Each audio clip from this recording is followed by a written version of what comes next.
At her wedding, my daughter-in-law demanded my house. A young family needs this house more. I said no, and she slapped me. So I picked up the phone and dialed a number. 20 minutes later, 2 men arrived, and my daughter-in-law started crying. She had been exposed. Before we continue, please subscribe to the channel, and write in the comments what time it is where you are now. The front door slammed against the wall with such force that I nearly dropped my coffee mug. Paul burst through like a hurricane, his face flushed with excitement, practically vibrating with energy. "Dad, you're not going to believe what just happened." He was pacing before I could even set my mug down, pulling something small from his jacket pocket. "I did it. I actually did it." My stomach dropped when I saw the velvet box. Deep navy blue, expensive looking, the kind that held promises and futures and life-changing decisions. "Paul, slow down." I reached for the dish towel, needing something to do with my hands. "What exactly did you do?" "I proposed." He flipped open the box, revealing a diamond that caught the kitchen light like captured starlight. "Marilyn said, 'Yes, Dad. We're engaged.'" The words hit me like cold water. 3 months. He'd known this woman for exactly 3 months, and now he was talking about marriage like it was buying a new car. "Son, I forced my voice to stay level. "That's wonderful news. Really wonderful." But my mind was racing. Marilyn Hayes, the bartender from downtown who looked at my house like she was calculating square footage, who answered her phone during family dinners and spoke to me like I was some doddering old fool. "Look at this ring." Paul thrust the box toward me, his grin so wide it probably hurt. 2 carats, platinum setting. Cost me my entire savings, but she deserves the best. His entire savings. Every penny he'd scraped together from his programming job, gone in one impulsive gesture. I examined the ring, noting how the diamond seemed almost too perfect, too brilliant, like everything else about Marilyn. "It's beautiful, Paul. When did you propose?" "Tonight, at Giuseppe's. You know, that Italian place where we had our second date." He was bouncing on his feet like a kid on Christmas morning. "I had it all planned out. Got down on one knee right there in front of everyone. She cried, 'Dad.' Actually cried tears of joy. I'll bet she did. Tears of pure financial relief, more likely. "Paul, can we sit down for a minute?" I gestured toward the kitchen table. "This is big news. Life-changing news. I know, right?" He finally stopped pacing and dropped into his usual chair. "I can't believe I'm actually going to be married. Marilyn Duncan. Has a nice ring to it, doesn't it?" "It does." I sat across from him, choosing my words carefully. "But son, you've only known each other 3 months. Are you sure you know her well enough for such a big step?" The light in his eyes dimmed slightly. "What do you mean by that?" "I mean marriage is a serious commitment. It's not just about love, it's about compatibility, shared values, long-term goals." I leaned forward, keeping my voice gentle. "Have you two talked about children, money, where you want to live?" "Of course we have." His tone was getting defensive. "We want the same things, Dad. Family, happiness, a good life together." "And money? Have you discussed finances?" Paul's jaw tightened. "Why are you asking about money?" "Because your fiancée sized up my house like a real estate appraiser," I thought. "Because she asked pointed questions about my retirement savings within an hour of meeting me. Because everything about her screams, gold digger. I'm just saying, son, financial compatibility is important. You're a programmer, she's a bartender. Different worlds, different incomes." "So what?" Paul's voice was rising now. "Are you saying she's beneath me because of her job?" "No, that's not what I'm saying at all." I held up my hands, trying to calm the storm I could see building in his face. "I'm saying you need to make sure you're on the same page about expectations." We're on the same page." He stood up abruptly, the chair scraping against the floor. "She loves me, Dad, and I love her. That's what matters." But I couldn't let it go. Not when I could see the disaster coming like a freight train. "Paul, she seems presumptuous to me. Disrespectful. Have you noticed how she talks to me when she thinks you're not listening?" "Don't you dare!" His voice cracked like a whip. "Don't you dare talk about her like that. You barely know her." "But I see how she treats me, how she speaks to me in my own home." The words were coming faster now, fueled by months of watching this woman manipulate my son. She looks at everything here like she's already moved in, like she's calculating what it's all worth. Paul's face went white, then red. "Stop it. Just stop it right now." Son, I've been around long enough to recognize. Enough! He slammed his palm against the table, making the salt shaker jump. I'm a grown man. Stop interfering in my life. Paul, please. I'm just trying to. No! He was backing toward the door now, his face twisted with anger and hurt. I'm done listening to your judgments. You want to know what I think? I think you're jealous that I found someone who makes me happy. That's not true, and you know it. Is it? Because ever since Mom died, you've been alone, and now you can't stand the thought of me having what you lost. The words hit me like a physical blow. Paul immediately looked stricken, like he couldn't believe what had just come out of his mouth. Paul, wait! But he was already at the door, yanking it open. I'm done with this conversation. Marilyn and I are getting married whether you approve or not. The door slammed with such force that the windows rattled. I stood there in the sudden silence, listening to his car engine roar to life in the driveway. Gravel crunched as he backed out too fast, tires squealing as he disappeared down the street. The kitchen felt impossibly quiet now, just the hum of the refrigerator and the tick of the wall clock. I looked down and realized my hands were shaking. I stood there staring at the door for several minutes after Paul's taillights disappeared. The silence pressed against my eardrums like water. Finally, I forced myself to move, gathering up our coffee mugs with mechanical precision. His mug was still warm. I held it longer than necessary, remembering how he used to drink hot chocolate from this same cup when he was 10 years old, marshmallows melting into sweet spirals on the surface. The living room felt too big as I settled into my leather armchair. It was the same chair where I'd held him during thunderstorms, where we'd watched Cubs games on lazy Sundays, where I'd explained the facts of life with all the awkward sincerity a widowed father could muster. Now I'd probably ruined everything. Maybe I really had overstepped. The words echoed in my head like accusations.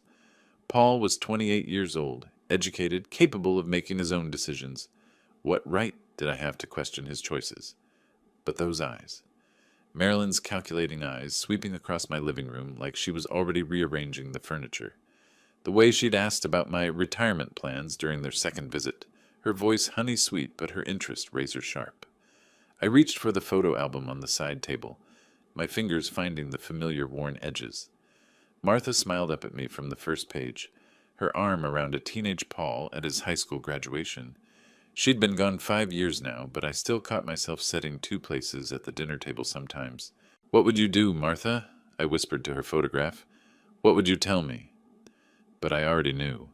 Martha had been the wise one, the diplomat. She would have found a way to voice concerns without triggering an explosion. She would have invited Marilyn for coffee, drawn her out with gentle questions, made her own judgment without alienating our son. I turned the page and found my own young face staring back at me. 25 years old, standing next to my first wife, Rebecca. God, I'd been so certain then, so absolutely convinced that her smile meant love, that her interest in my engineering prospects was genuine affection. The marriage lasted 18 months, long enough for her to realize that junior engineers didn't make as much money as she'd hoped, long enough for her to find someone with better financial prospects, long enough to teach me that some people view marriage as a business transaction. I'd sworn I'd never be that naive again, but here was Paul, making the exact same mistake with the exact same type of woman. The similarities were uncanny. Rebecca had been charming, vivacious, always ready with a laugh and a compliment. She'd made me feel like the most interesting man in the world, right up until she didn't. Marilyn had that same practiced charm, the way she touched Paul's arm when she laughed, the way she gazed at him like he'd hung the moon. But I'd seen her face when she thought no one was looking. Cold calculation, measuring everything against some internal profit margin. I closed the album and rubbed my eyes. Maybe Paul was right. Maybe I was jealous, afraid of losing the only family I had left. Maybe grief had made me paranoid, suspicious of anyone who threatened to change our small, comfortable world. But I didn't think so. This wasn't about loneliness or fear of abandonment. This was about protecting my son from a woman who saw dollar signs where he saw love. The question was, how could I make him see it without pushing him further away? I made my way to the kitchen and put the kettle on for tea. The ritual was soothing, selecting the cup, measuring the leaves, waiting for the water to boil. By the time I sat down with the steaming mug, I'd made my decision. Tomorrow, I would call Paul. I would apologize for my timing, for my delivery, for making him feel attacked in what should have been a moment of celebration. I would invite them both for dinner, create an opportunity to observe Marilyn more closely without seeming confrontational. And if I was wrong about her, if she truly loved my son for who he was, rather than what he could provide, I would be the first to welcome her into our family. But if I was right, I sipped my tea and began planning exactly what I would say. Paul needed to hear humility, not judgment. He needed to feel respected, not criticized. And Marilyn needed to feel welcome enough to reveal her true nature. The grandfather clock in the hallway chimed 11 times, late enough that Paul would be home by now, probably telling Marilyn about our fight, probably painting me as the interfering old man who couldn't accept his happiness. Let him. For now, it was better that she underestimate me. I finished my tea and headed upstairs, already composing the apology I would deliver in the morning. The right words at the right time could heal the rift between us, and once Paul and I were solid again, I could focus on protecting him from the woman who was counting his money, before she'd even said, "I do." I woke at dawn without the alarm, my mind immediately focused on the task ahead. Coffee first, then the call. I needed caffeine to steady my nerves and clarity to choose the right words. Standing at the kitchen counter, I rehearsed out loud like an actor preparing for the most important performance of his life. "Son, I want to apologize." Too formal. "Paul, I'm sorry about last night." Too simple. I was wrong to interfere. Too much. I pulled out a notepad and wrote down key points. Respect his decision. Support his happiness. Request second chance. Keep it brief. 8 o'clock felt too early. 8:15 seemed pushy. By 8:30, I was pacing circles around the kitchen table, checking my watch every 30 seconds. Finally, I grabbed the phone. First ring, second ring. Third. "Hello?" Paul's voice was flat, professional, distant. "Paul, it's Dad. I was hoping we could talk." Silence stretched between us like a chasm. Then, "I really don't have time for another lecture about my life choices." The line went dead. I stared at the phone for a full minute, then dialed again. "Paul, please don't hang up." Click. On the third attempt, he answered with pure exasperation. "What do you want? More insults for Marilyn? More reasons why I'm making a mistake?" "Son, I want to apologize." The words rushed out before he could disconnect again. "I shouldn't have interfered in your personal life. You're a grown man, and you have the right to make your own choices. I was completely out of line." The silence this time felt different, surprised rather than hostile. "You're apologizing?" "Yes, absolutely. What I said last night was unfair and hurtful, and I'm deeply sorry." I gripped the phone tighter. "You came to share wonderful news, and I turned it into an argument. That was wrong of me." "Well," his voice lost some of its edge. "I wasn't expecting that. I love you, Paul. Your happiness matters more to me than anything else in the world. If Marilyn makes you happy, then I want to support that relationship." I could hear him breathing, processing. In the background, a voice, Marilyn, asked something I couldn't make out. "Okay," he said finally. "Maybe we can actually talk like adults then." "I'd like that very much." I took a deep breath. "In fact, I was hoping you'd both come for dinner tomorrow night. I'd like the chance to get to know Marilyn better, to start over on the right foot." "Hold on." The phone muffled as he covered it with his hand. I caught fragments of conversation. "Dinner at Dad's. Wants to apologize. Second chance." When he came back, his voice was cautiously optimistic. "She says yes. Tomorrow at 6? Perfect. I'll make your favorite. Pot roast with those carrots you used to steal from the pan." For the first time since he'd burst through my door last night, Paul laughed. Actually laughed. "I haven't had your pot roast in months. Marilyn's excited to try it." "Wonderful. And Paul, thank you for giving me another chance. I know I don't deserve it." "Yeah, well, you're my dad. We figure things out." After we hung up, I sat in the sudden quiet, relief washing over me like warm water. Phase 1 complete. The relationship was salvaged, the dinner invitation accepted. Now came the real challenge. Hosting Marilyn Hayes in my home, observing her closely enough to confirm my suspicions without appearing to do exactly that. I opened the notepad to a fresh page and began planning the menu. Pot roast, obviously.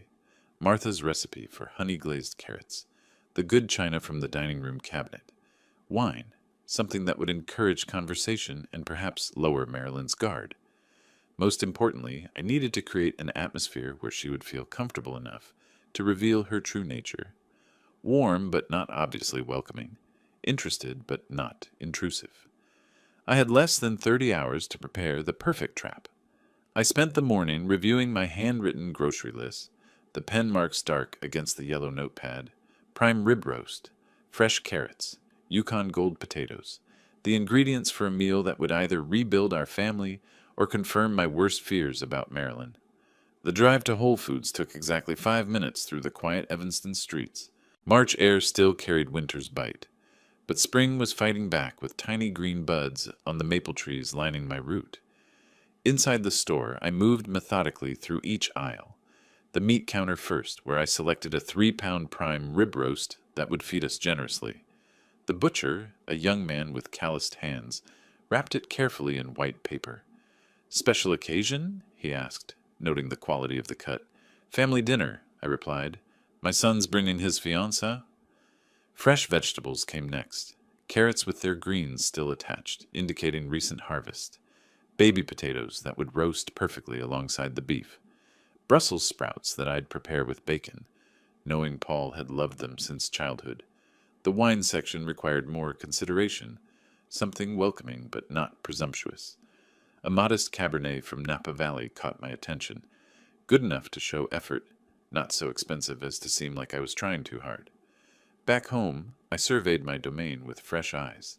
The house needed attention if I wanted to make the right impression, not for Marilyn's sake, but for Paul's.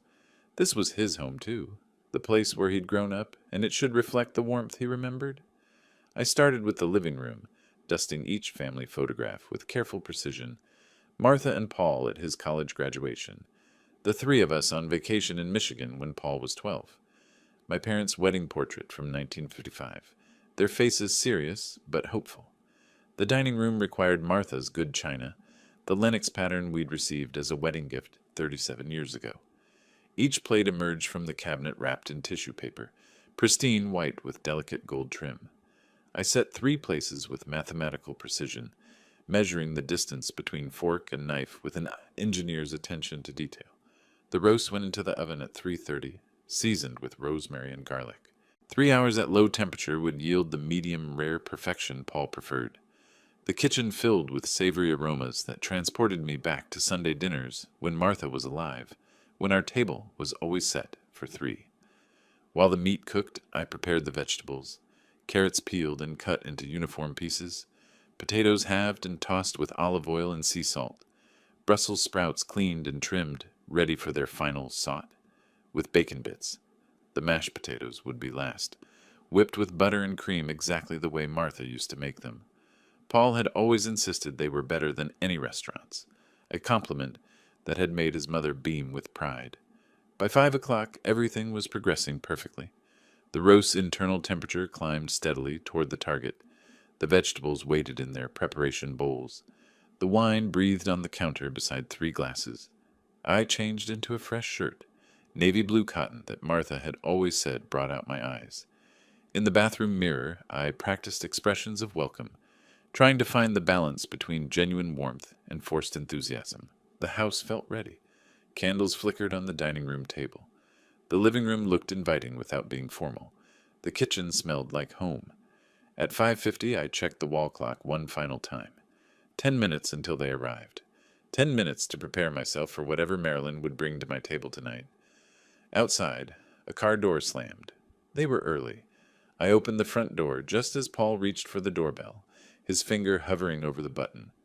Behind him, Marilyn smoothed her dress with one hand, while clutching a small clutch purse with the other. "Perfect timing," I said, stepping aside to welcome them in.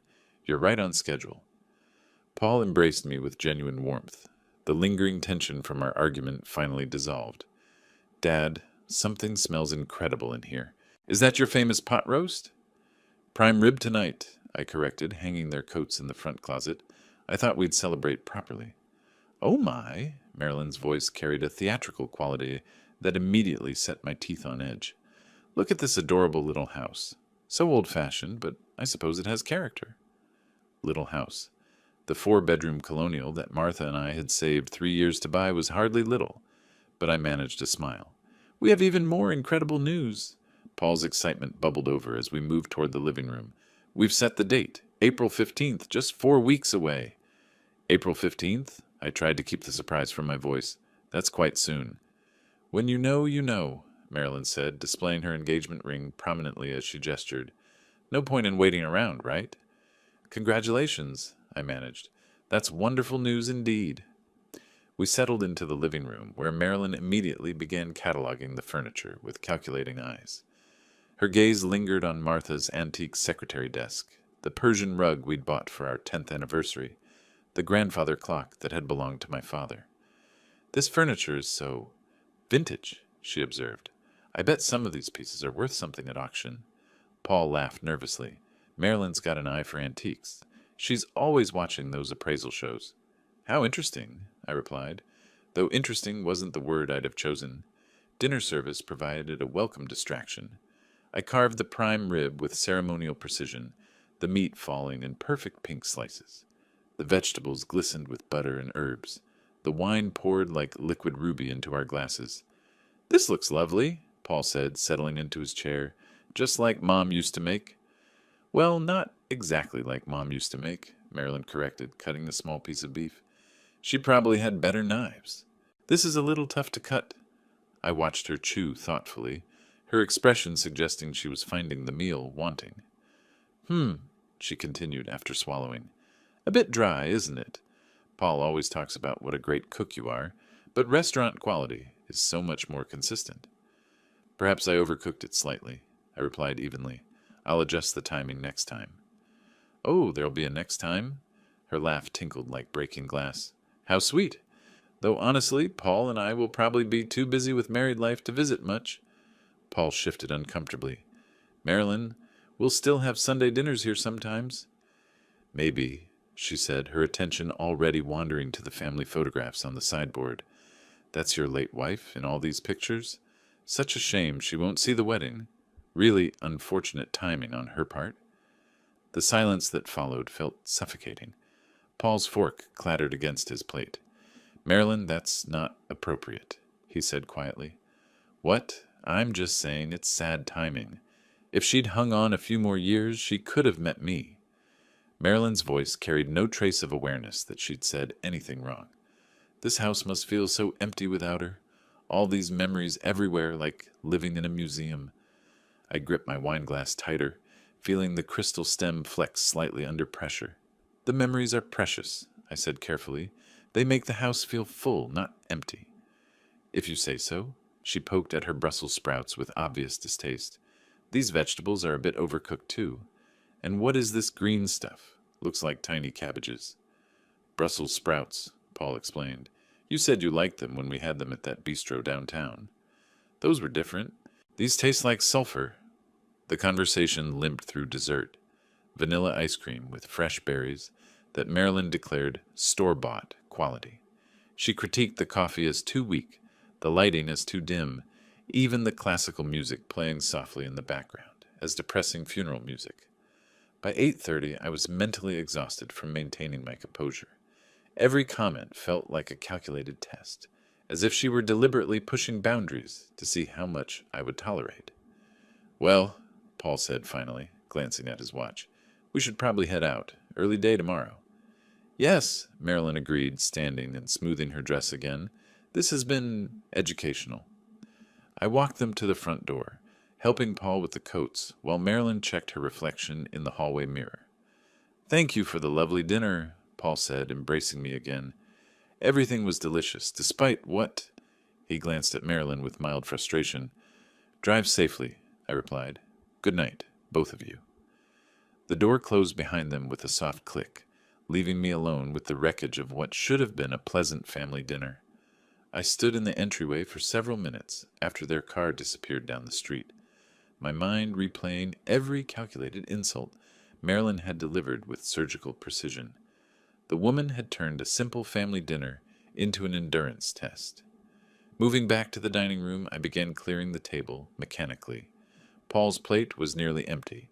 He'd managed to enjoy the meal despite his fiance's constant criticisms. Marilyn's portion remained largely untouched, the prime rib cooling in congealed juices. As I reached for her chair to push it under the table, something caught my eye. A small black object wedged between the seat cushion and the armrest. Her phone.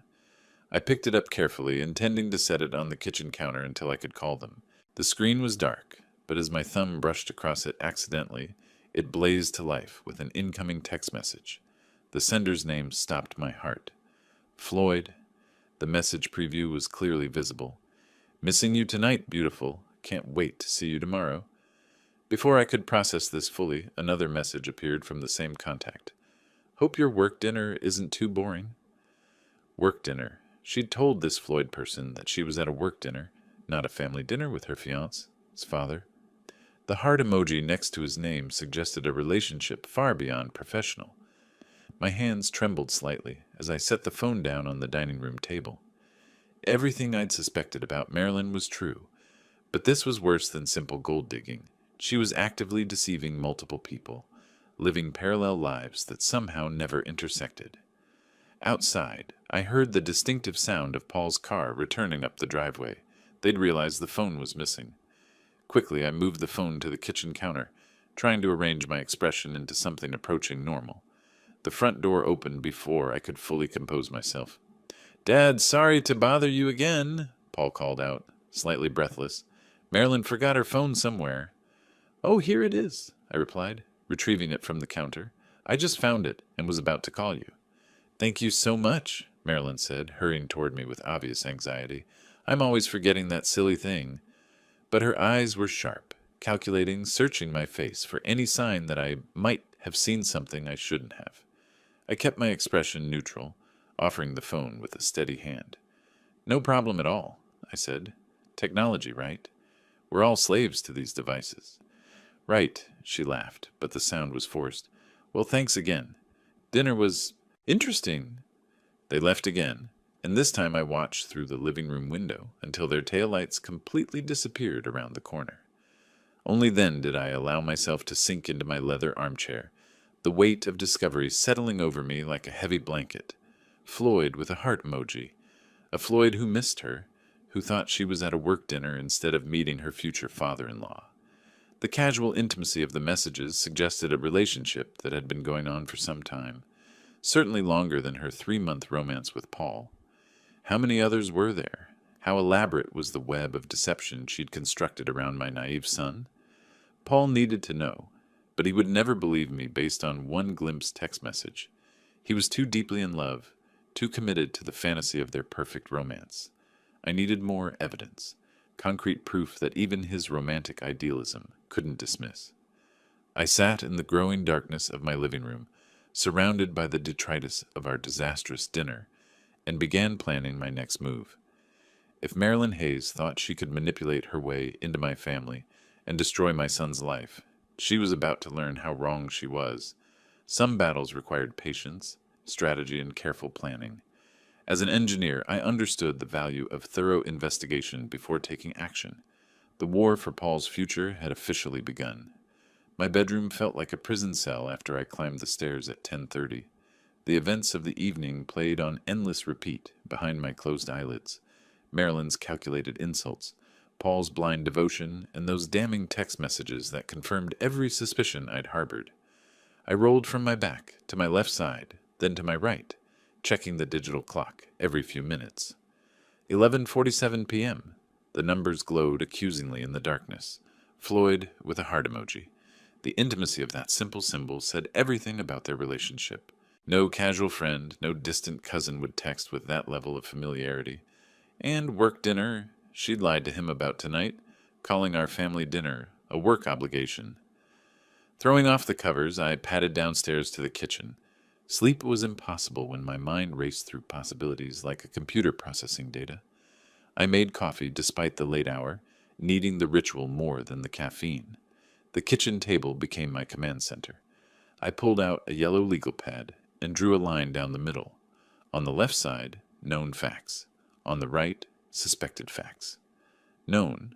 Floyd sends intimate messages. Marilyn lies about her whereabouts. She's manipulative and materialistic. Suspected. Floyd believes he's in an exclusive relationship. There may be others. The engagement is a calculated move for financial security. But suspicions wouldn't convince Paul. He was too deeply in love, too committed to his fantasy of their perfect romance. I needed concrete evidence. Photographs, witnesses, documented proof that even his romantic idealism couldn't dismiss. At 1:30 a.m., I began planning my investigation strategy. Murphy's Tavern on North Clark Street. I'd heard Marilyn mention it during dinner conversation weeks ago. That would be my starting point. I could observe her work schedule, document her interactions, follow her after hours. The methodical part of my engineer's brain kicked into high gear, creating timelines and logistics. By 3 a.m., I had a preliminary plan sketched out. I would position myself across from the tavern during her shifts, using coffee shops and bus stops as cover. I'd invest in a small camera with a zoom lens, keep detailed written logs with timestamps. The investigation would need to be thorough but discreet. Marilyn was cunning enough to spot obvious surveillance, and I couldn't risk alerting her to my suspicions before gathering sufficient evidence. Paul's wedding was April 15th, exactly 4 weeks away. That gave me a month to build an airtight case, or accept that I'd been wrong about her. As dawn crept through the kitchen windows, I felt something I hadn't experienced since Martha's final illness, a sense of purpose that transcended my own comfort. This wasn't about my dislike of Marilyn or fear of losing Paul. This was about protecting my son from a woman who would destroy his life piece by piece. I set my alarm for 7 a.m. and finally attempted sleep, knowing that tomorrow would begin the most important investigation of my life. The first week taught me that detective work was far more tedious than television suggested. Murphy's Tavern sat on a busy corner of North Clark Street, surrounded by coffee shops and retail stores that provided perfect observation points. Marilyn worked Tuesday through Saturday, arriving promptly at 4 p.m. and leaving around midnight. I positioned myself in different locations each day, a bus stop bench on Tuesday, a corner cafe on Wednesday, rotating to avoid detection. March 20th brought my first major discovery. At 12:15 a.m., as Marilyn emerged from the tavern's employee entrance, a white pickup truck pulled to the curb. The driver, a man in his 30s wearing a mechanic's uniform, jumped out and embraced her with unmistakable intimacy. I managed 3 photographs before they drove away. The embrace, their faces clearly visible, and the truck's license plate. That night, I started my official log. March 20th, subject met by white male, approximately 30 years old, mechanic clothing, public display of affection lasting approximately 3 minutes. Departed together in white Ford F-150, license plate JMK8847. By March 25th, I'd established that this man, who I learned was named Floyd, through overheard conversations, appeared every Tuesday and Thursday night. Their routine was consistent. He waited outside the tavern, they embraced warmly and left together in his truck. But March 27th shattered my understanding of the situation entirely. At 12:10 a.m., as I sat in my car across the street, a different vehicle approached the tavern, a silver Honda Civic, driven by a different man, taller, wearing retail store clothing, completely unfamiliar. Marilyn emerged and greeted this new man with the same intimate affection she'd shown Floyd, same duration of embrace, same obvious romantic familiarity. They drove away together toward a different part of the city. I sat stunned in my car for 10 minutes, processing what I'd witnessed. Not one affair, but 2, possibly more. Over the following weeks, the pattern became clear. Floyd appeared on Tuesdays and Thursdays. The second man, whom I eventually identified as Leroy Smith through social media research, collected her on Wednesdays and Saturdays. Mondays and Fridays, she went home alone, probably to maintain the illusion of availability for Paul. My documentation grew methodical and comprehensive. Photographs of both men, their vehicles, their license plates. I followed each to their respective apartments, noting addresses and work locations. Floyd worked at Henderson's Auto Repair on Milwaukee Avenue. Leroy managed a sporting goods store in Lincoln Park. Both men appeared genuinely devoted to Marilyn. I observed Floyd bringing her flowers, Leroy carrying what appeared to be expensive jewelry boxes. Neither showed any awareness of the other's existence. Meanwhile, Marilyn maintained her engagement to Paul with seamless deception. I watched her answer his calls during her breaks, saw her examining wedding dress magazines during slow periods at the bar. By April 10th, my evidence file contained 47 photographs, 3 weeks of detailed written observations, and complete background information on both Floyd Brown and Leroy Smith. Two decent men being systematically deceived by a woman who viewed relationships as financial opportunities. The wedding was 5 days away. Paul had spent the past month in blissful preparation, discussing honeymoon plans and apartment hunting for their married life together. On April 14th, I sat in my study reviewing the complete file one final time. 27 days of surveillance had revealed a web of deception so elaborate it bordered on sociopathic. Marilyn wasn't just cheating on Paul, she was maintaining 3 separate relationships with military precision. Tomorrow, Paul would stand at an altar and promise his life to a woman who didn't exist. Not if I could help it. I woke at 6 a.m. on April 14th with the clarity that comes from irrevocable decisions. Today was my last chance to save Paul from the biggest mistake of his life. The evidence spread across my dining room table like pieces of a complex puzzle. 47 photographs arranged chronologically, 3 weeks of handwritten surveillance logs, background research on Floyd Brown and Leroy Smith, a timeline showing the systematic deception that had consumed a month of my life. The photographs told the story with brutal clarity. March 20th, Marilyn embracing Floyd outside Murphy's Tavern. March 27th, Marilyn kissing Leroy beside his Honda Civic. April 3rd, Floyd and Marilyn sharing dinner at an intimate Italian restaurant. April 8th, Leroy and Marilyn browsing engagement rings at a jewelry store downtown. Engagement rings. She was planning to marry at least 3 men. I created a presentation folder, organizing the evidence for maximum impact.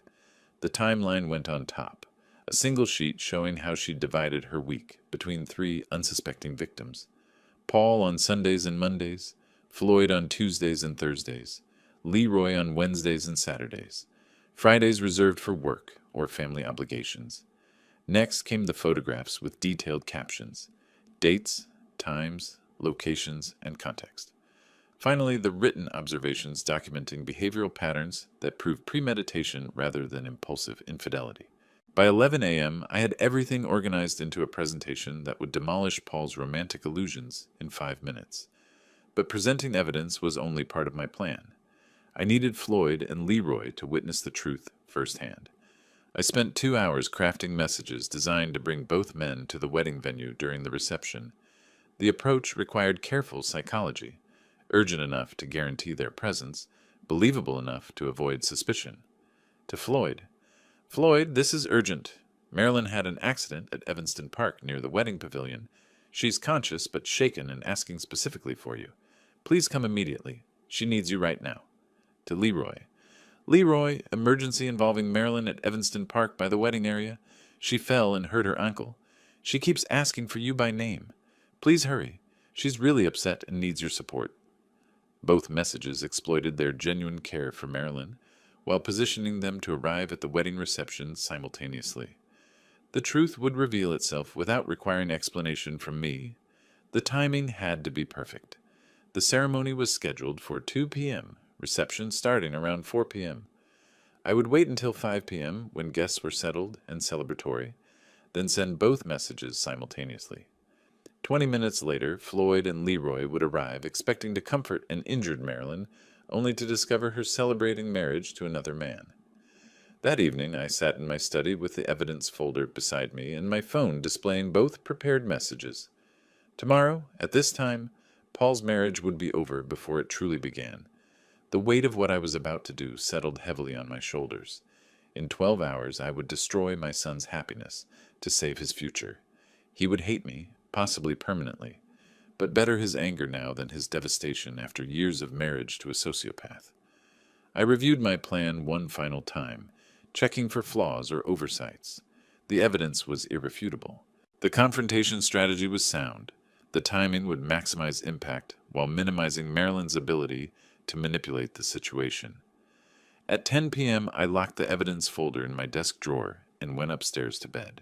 Tomorrow would be the most difficult day of my life, but also the most necessary. Paul deserved better than Marilyn Hayes. By this time tomorrow, he would know exactly what kind of woman he'd almost married. And if my careful plan worked correctly, Floyd Brown and Leroy Smith would finally learn the truth about the woman they both thought they loved exclusively. Sleep came easier than expected. My conscience was clear, my purpose resolved.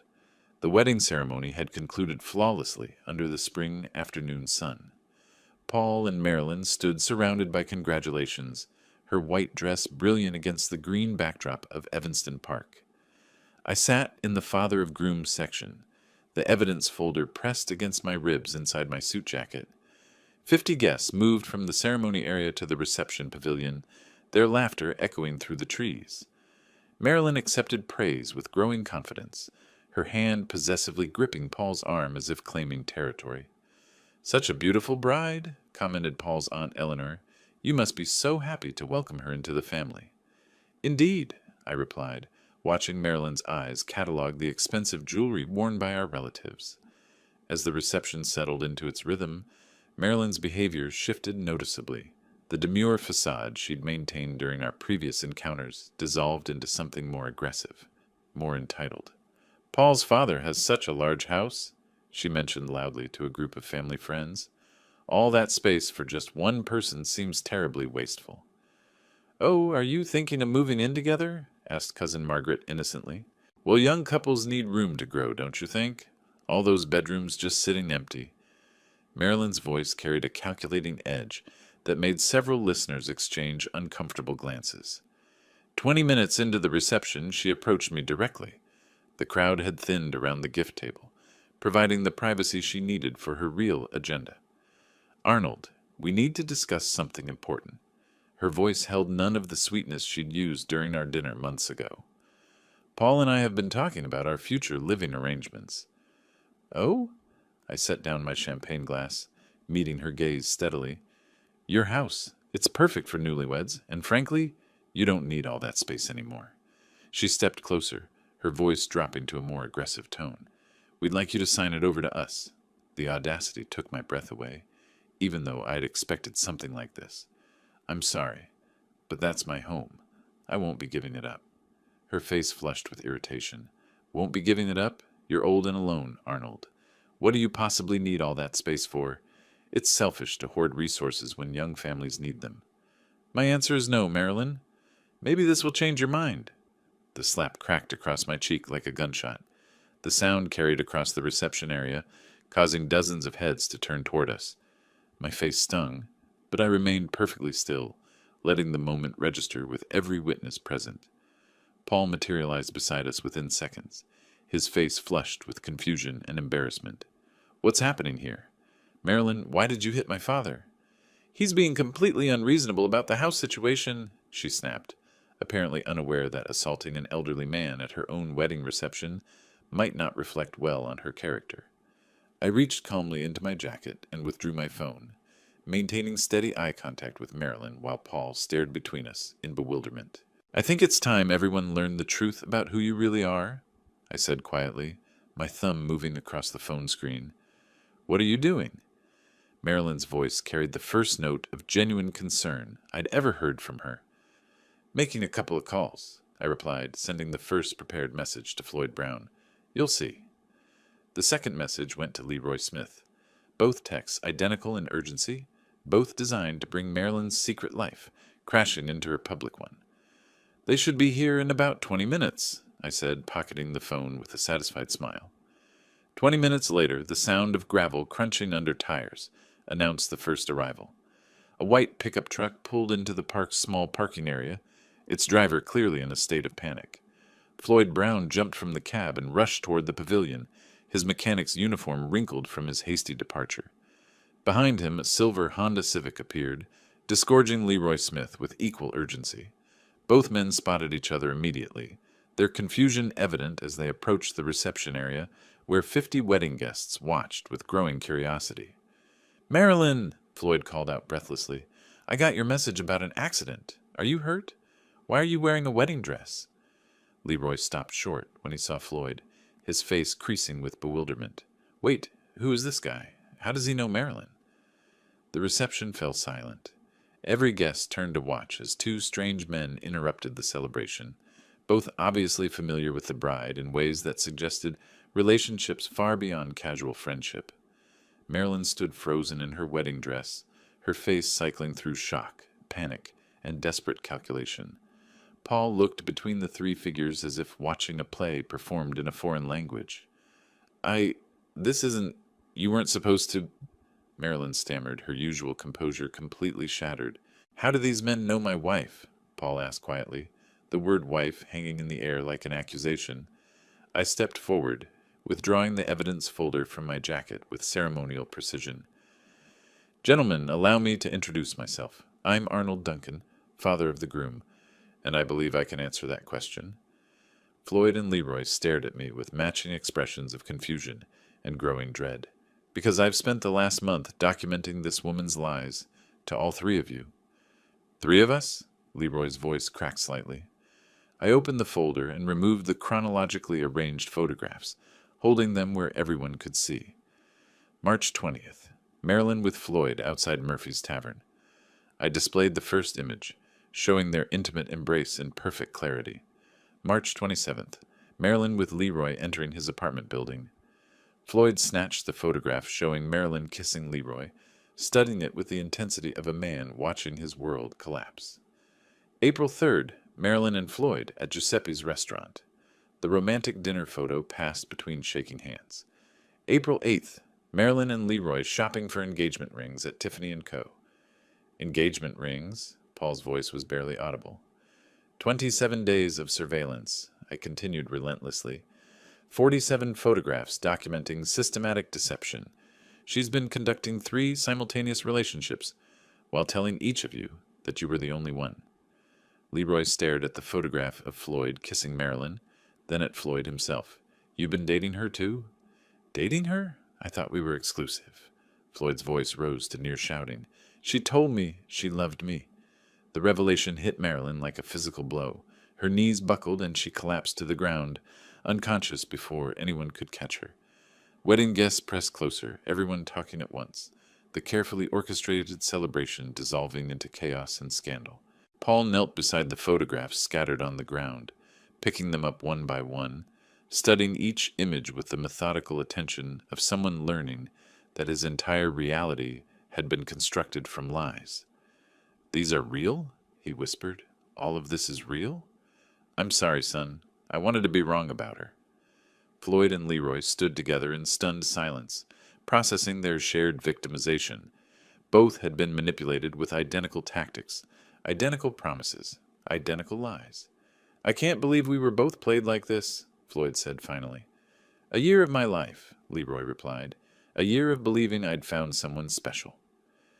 They looked down at Marilyn's unconscious form with expressions of disgust and betrayal, then turned away from the destroyed reception without another word. As their vehicles departed, Paul continued studying the photographs, his wedding dreams crumbling with each documented deception. What am I supposed to do now? He asked the spring air.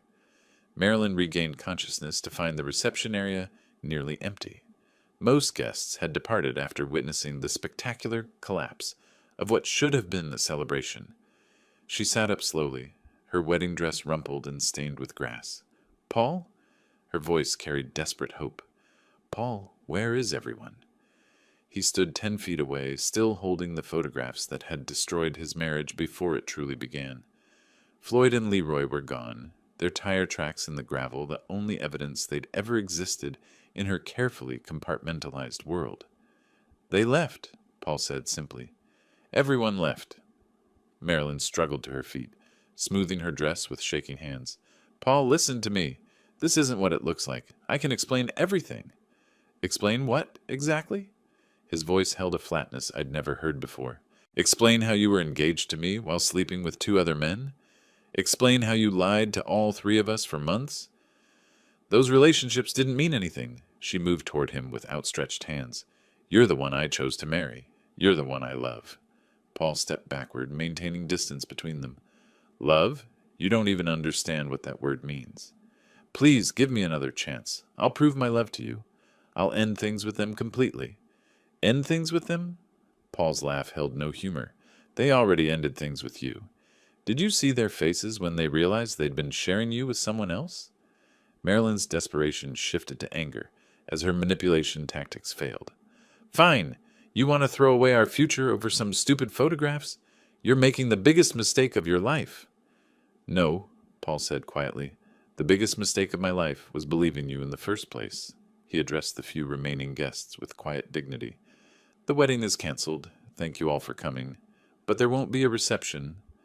Marilyn made one final attempt. Paul, think about what you're giving up. We had plans, a future together.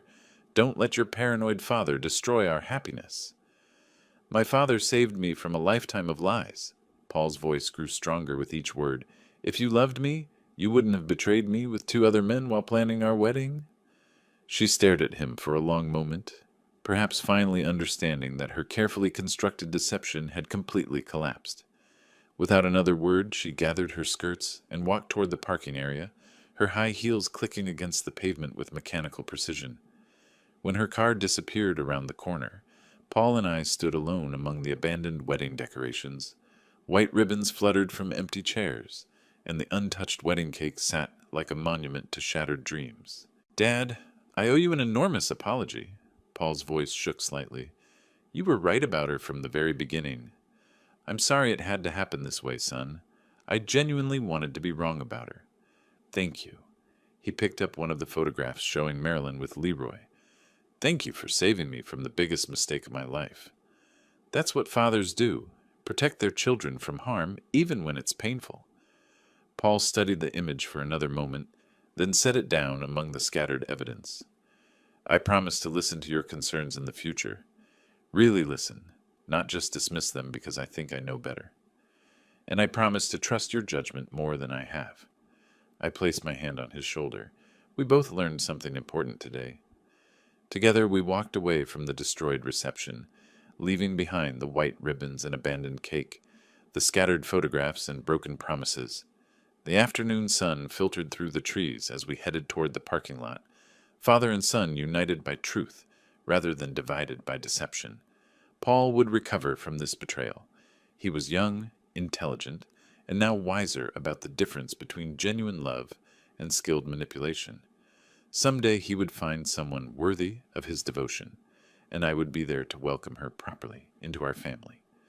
If you like this story, please like this video, subscribe to the channel, and share your impressions of this story in the comments. To listen to the next story, click on the box on the left. Thank you for watching.